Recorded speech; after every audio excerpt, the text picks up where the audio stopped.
Hello YouTube, it's Cody and Christian, Multifamily Strategy. Today is Multifamily 101, Negotiations. Now, when I got started back at 19 years old, I bought a 12-plex, zero money down. There was a lot of things that I messed up on. And what we're sharing with you today, I wish I knew because it cost a lot of money.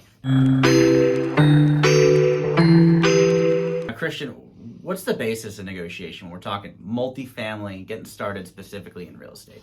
Well, negotiation, I think the basis is you need to know what it is that makes your deal work. So I think the basis of negotiation is figuring out what things are important, which things really don't matter, and just going after the important things. There's a lot of things that don't matter. Yeah, and I wish I knew that. I learned that the hard way. So in today's video, we're going to go deep into all of these.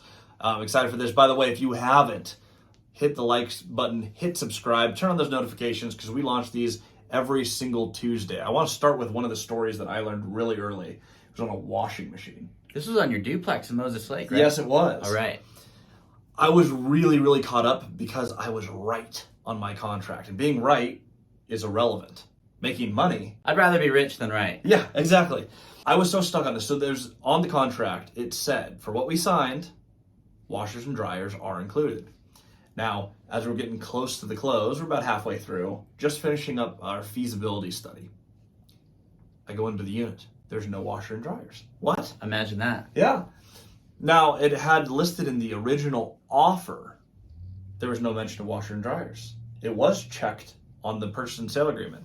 The other party said, oh, well, you know what? You need to go back to the original offer. Well, it turns out the original listing is not a binding agreement. What you guys signed for on the contract is. So technically, I am right. I am owed a washer and dryer for this deal. It was a big deal to me because I was a new investor and I was like, this is what we signed for. Yeah. And it's going to cost me money. Is it a lot of money? No, it's probably $1,000, 2 washers, 2 dryers, a duplex.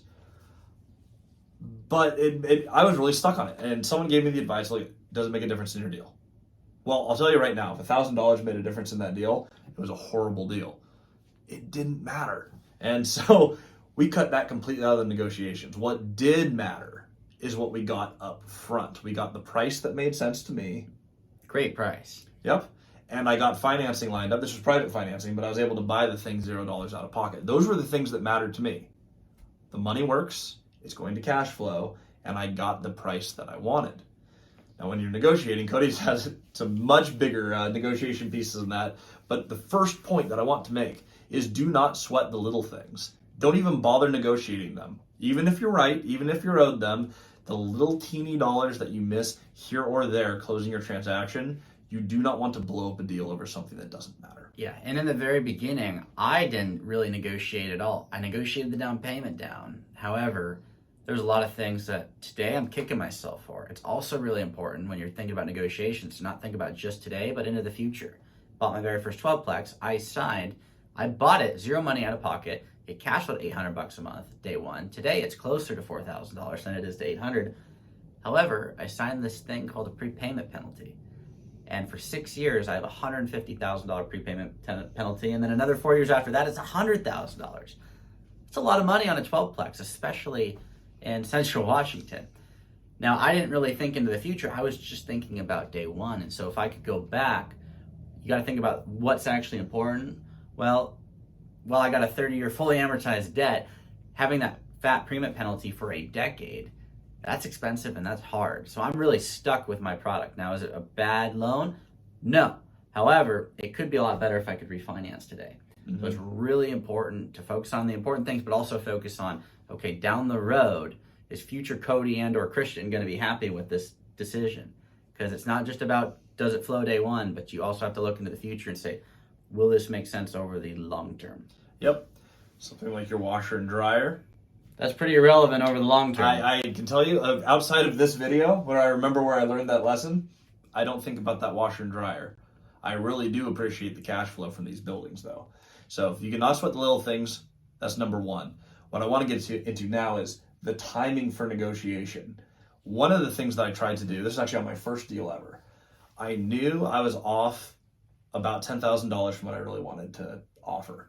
And the advice I was given, which was incorrect, was get the darn thing under contract, go through your feasibility, and then at the end of feasibility, we already know there's some little things wrong with the building, just mark them off on the inspection report and ask for $10,000 less. So as do the negotiations in the future. Mm-hmm. Well, guess what happened? This is my first deal, and this is how you learn this. I went through.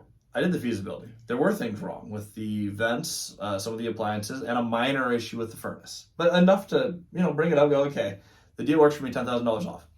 Guess what they responded? No. You lost. Yeah, exactly. I was like, well, shoot. Nothing? Like, no, we don't really need to sell it. We wrote it where we wanted it, and if we don't get our price, we don't even want to take $1,000 off it. We have the deal that we want, and we don't have to do it. We're not in that position. You don't have any power if you don't have any power. I didn't know their position going into that, so for the negotiation, I just made an assumption. Hey, we're going to be able to figure this out. Let's get it under contract and let's go. Now that said, we are buying from rather affluent people. Off-market typically, there's been some on-market stuff, but we're buying from people that are typically not in distress. Mm-hmm. The person who owned the 38 unit, they had that on the market for 13 years. If they were in distress, they would have sold it a long time ago. It would have had to happen. The duplex you bought, they're wealthy individuals that you bought from. I mean, it's just, we are buying from a different demographic. Now, if you're buying and the person's under the gun, they really need to sell, then you're going to have some more leeway in the negotiation. But it's important to know that and really know your negotiation play field before you enter it, because if they were in trouble financially, you probably could have gotten away with that. Yeah. Now, there's multiple points in the deal that are set aside for negotiation, and that post-feasibility is a great spot. Maybe you did find something that was materially different to the original deal. Yeah. We found out, there's a problem with the roof, or maybe the financing wasn't what we originally thought we had negotiated. You had something major that needs to be negotiated. There is a point for that. However, what is the best point in time to do your negotiation? 100%. Day one. Day one. It's up front before you sign that contract. You should have something on paper that you are happy to close with all the assumptions considered true. Then you have a feasibility to make sure that the assumptions that you made that decision on are actually accurate. And if they're not, then you have a less ideal, but still set aside negotiation period. Now, one last thing I'd like to share on the negotiation piece before we exit and really segue out of this video today is I show my cards. I don't hide a lot of cards from people. I don't hide my pieces. I let them know what I'm working with, where I'm coming from, where I'm going, and why I'm going there. That's the whole circle drill idea. But I tell people exactly where my pieces are. I don't need to hide. I'm honest and transparent, meaning I'm not just telling them the truth, but I'm telling the truth up front. Some people like to hold back cards. I'll share the majority of my cards up front, let them know exactly what I'm working with, so that there's not a whole lot of back and forth. Because I really don't like back and forth. I like to negotiate great deals up front, like we're talking about day one. And to do that, you got to let people know what you're working with day one. Mm-hmm. The closing piece that I had for this, and Cody, you're still allowed to add a bonus piece if you think of one, but my big close on this was, it's all about the relationship. Now, if I had known the seller of my first deal better, I would have known they're not going to renegotiate. It won't happen. They don't need to. And I would have pushed that price up front before we got it under contract. Now, the deal worked with or without that, which is why we did close it. I did buy it, and that's a great piece of my portfolio today. I'll probably never sell that building because it's in 30-year fixed rate debt, back when interest rate was sub 3%. I'm a happy camper with that deal. That being said, you want that relationship because you want to have that chance to communicate. This is who I am, where I'm going, why this deal is important to me. You want that buy-in because a lot of these people, especially the ones we work with, yeah, multiple properties. People I started buying from in Moses Lake, they never need to renegotiate, and they won't. If you shake their hand, they will close it on those terms. And so that, on the negotiation piece, make sure you're doing it on the front end.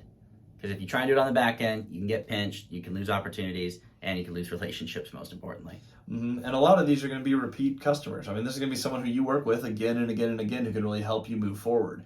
If you blow the deal early on the first deal, that second duplex that I bought in Central Washington, the washer and dryer, yeah. The broker on that deal ended up being one of the biggest owners in that city. They sold us a whole block of duplexes. They're selling us more right now. If we blew that negotiation for a deal they were brokering, they weren't even the owner. They were just a party in that deal. If we blew that there... over something little that didn't matter. that washer machine wouldn't have just cost me that duplex. It would have cost me 3 other duplexes and then the duplex that we're buying next week. That's a heck of a lot of duplexes. That's 5 duplexes that a washer and dryer could have cost me if I got stuck on little details. Yeah. So that's it for today's video, but we appreciate you sticking through all the way. Like, comment, and subscribe, and we'll see you next time.